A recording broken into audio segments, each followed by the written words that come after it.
Hello everyone, thanks for joining Systems Workshop. I hope you're all having a wonderful day. Today we're going to be reviewing The Rebel and the Rose by Catherine Doyle. This is the sequel to The Dagger and the Flame. Thanks again to the publisher for sending me an arc of this book. Loved it, devoured it, so good. I think I like this one more than book one, that we've already established the world building, we have a deeper sense of who these characters are.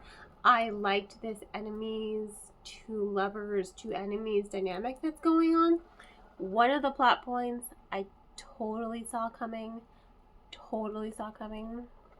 but as far as everything else was concerned, it really caught me off guard. I like that we're really delving into, sorry, I feel like I'm gonna burp, into the magic system. I like the whole saint system and how, now our main character is a saint and she's like, I don't know what to do with this power. And then you have her friends who are just like, well, what can you do with this power? They just want to make some more light fire to fight, the dark shadow magic that's going on in the realm. But then you have the brooding bad boy who she's in love with, and they're on opposite sides, and she so expected him to run away with her, but instead he stayed, with not the gang, the organization that he's in. He stayed in a way to kind of protect her, but now they're thrust together by the king. He's like, my nephew claims he's a saint. I need you to go him, as well as all these other self-proclaimed saints. And, she's just sitting there like, oh shit, I'm a saint. How am I going to get behind this? I think that there's a lot of character growth in this novel. I think that now that the world building was fleshed out in book one, we're really getting into the core of the mythology and the mythos behind the saints and the magic behind it. And I love the magic system and how it's unique to each person who gets, they're assigned to sainthood. It's very different per person. I think the dynamics are also really, really fun because you've got these two groups of people and they are supposed to hate each other, but they form a connection, they form friendships. Even though there should be a lot of animosity between these two groups of people, it's still really, really fun to see it and to see it get explored. And I think that was probably the best thing for me, that it was a little bit more character driven versus plot driven.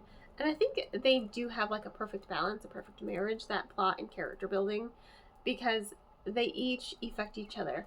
But we are really getting a strong sense of who these characters are. We're getting deeper into who they are. We're getting deeper into the magic. We're getting deeper into those dynamics. We're getting deeper into the romance aspect of the novel as well. It's really, really rich. It's very rich. It's very hard to put down. I was reading it and I just didn't want to put down it. I'd read it and I would just lose time because I'm just like, oh my God, I have to put this book down. I have to go catch the bus and go to work. True story. But I love when a book does that to me. I love when a book just kind of sucks me in and makes me forget, the real world, because I'm so invested in these characters and in the funny banter that's going on in the book. I think it's just a fun novel.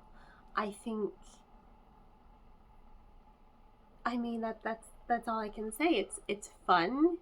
It has a lot of tension. It has a lot of rising tension. It has really good pacing and plot twist to it. But again, I did see one of those plot twists coming a mile away. I'm like, it's him.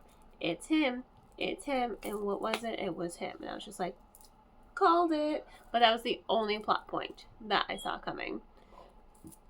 There we go. But it was just such a riveting, it was a riveting novel. It was addictive. I didn't want to put it down. I couldn't put it down. I gave it to my friend. I'm like, I need you to read this. You will like it. She's like, I haven't finished book one. I'm like, I don't care. Hurry up and read this. You will enjoy it. And I really do think she will enjoy it.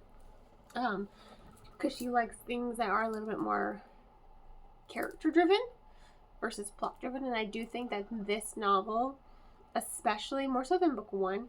I do think book 1 was character driven, but I think this one is more character driven because you're reading the story, and like I said, the plot and the characters, it's a perfect intermixing of it.